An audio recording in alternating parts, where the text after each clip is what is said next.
ഹാഫിദു ദഹബി ഇബ്നു തൈമിയയുടെ പ്രധാനപ്പെട്ട ഒരു ശിഷ്യനായിരുന്നു. ആ ഹാഫിദു ദഹബി ഇബ്നു തൈമിയ ഇങ്ങനെ അബദ്ധങ്ങൾ പറയാനുള്ള കാരണം ശിഷ്യനായ ഹാഫിദു ദഹബി വ്യക്തമാക്കുന്നുണ്ട്. ഹാഫിദു ദഹബി അവസാന കാലഘട്ടത്തിൽ ഇബ്നു തൈമിയയുടെ ഭാഗത്തിൽ നിന്ന് മടങ്ങിയിട്ടുണ്ട് എന്നുള്ളതാണ് യാഥാർത്ഥ്യം.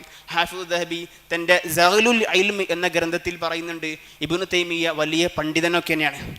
പക്ഷേ ജനങ്ങൾ അദ്ദേഹത്തിന്, മിസ്രിലുള്ള ജനങ്ങളും ഷാമിലുള്ള ജനങ്ങളും അദ്ദേഹത്തിനെ ഒറ്റപ്പെടുത്തി. ജനങ്ങൾ അദ്ദേഹത്തിനെ കാഫിറാക്കി, അദ്ദേഹത്തിനെ കളവാക്കി. അതിൻ്റെ എല്ലാം ഏറ്റവും പ്രധാനപ്പെട്ട കാരണം ഇബ്നു തൈമിയയുടെ കിബറും ഇബ്നു തൈമിയയുടെ ഉജുബും ആണെന്ന് ശിഷ്യനായ ഹാഫിദു ദഹബി സഅലുൽ ഇൽമിൽ രേഖപ്പെടുത്തുന്നുണ്ട്. ഹാഫിദു ദഹബി മാത്രമല്ല ഇത് പറഞ്ഞത്. ബഹുമാനപ്പെട്ട ഹാഫിദു ദഹബി അവസാന കാലഘട്ടത്തിൽ ഇബ്നു തൈമിയയുടെ ആശയത്തിൽ നിന്ന് മടങ്ങി അഹ്ലു സുന്നയിലേക്ക് വന്നു. അതിനുശേഷം ഉസ്താദായ ഗുരുവര്യരായ ഇബ്നു തൈമിയക്ക് ഒരു കത്ത് എഴുതുന്നുണ്ട്. ആ കത്ത് ബഹുമാനപ്പെട്ട ഇമാം സഖാവി റഹിമഹുല്ലാ അൽ ഇഅ്ലാനു ബിത്തൗബീഖ് ലിമൻ സമ്മ അഹ്ല തൗരീഖ് എന്ന ഗ്രന്ഥത്തിൽ ആ കത്ത് ഉദ്ധരിക്കുന്നുണ്ട്.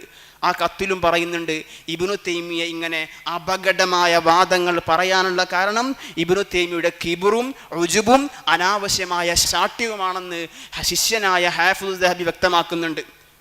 ഈ കത്ത് ബഹുമാനപ്പെട്ട ഹാഫിദുൽ അല്ലായി റഹിമഹുല്ലയും ഉദ്ധരിക്കുന്നുണ്ട്. ബഹുമാനപ്പെട്ട ഇമാം തഖിയുദ്ദീൻ സുബ്കി റഹിമഹുല്ല ഇബ്നു തൈമിയയുടെ തർജുമ പറയാൻ ചെറിയൊരു റിസാല എഴുതിയിട്ടുണ്ട്. ആ റിസാലയിലും ഈ കത്തിലേക്കുള്ള ചില സൂചന നൽകുന്നുണ്ട്. ഇൻഷാ അല്ലാഹ് ശേഷം സമയമുണ്ടെങ്കിൽ പറയാം.